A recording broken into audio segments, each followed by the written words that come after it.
கர்த்தருக்கு ஸ்தோத்திரம். காலை மன்னா, அனுகூலமான துணை.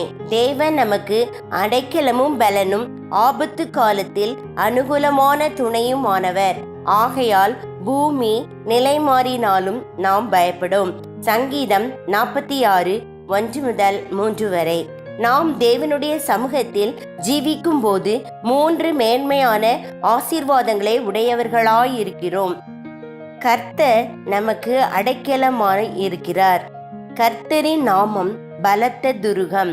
நீதிமான் அதற்குள் ஓடி சுகமாயிருப்பான். நீதிமொழிகள் 18:10. பழைய ஏற்பாட்டு காலத்தில் அடைக்கல பட்டணங்கள் என்று அழைக்கப்பட்ட சில பட்டணங்கள் இருந்தன. அவ்வடைக்கல பட்டணங்கள் கிறிஸ்துவை குறிக்கின்றன.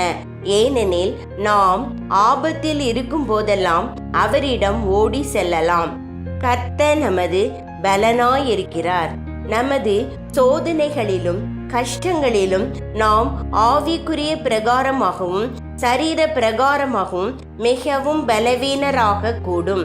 ஆனால் நாம் தேவ சமூகத்தில் ஜீவிப்போமாகில் தேவன் தாமே நமக்கு பலன் தந்து நம்மை அவற்றிலிருந்து வெற்றியுடன் வெளியே வர செய்வார். ஆபத்து காலத்தில் நம் தேவன் நமக்கு அனுகூலமான துணையாயிருப்பார். ஒருவேளை உடனடியாக நாம் ஆபத்தை விட்டு வெளியே வராவிட்டாலும் அந்த ஆபத்தில் இருக்கையிலேயே சாத்ராக், மேஷாக், ஆபேத்நேகோ ஆகியோரை போல நாம் அவரது பரிசுத்தமான பிரசன்னத்தை உணர்வோம்.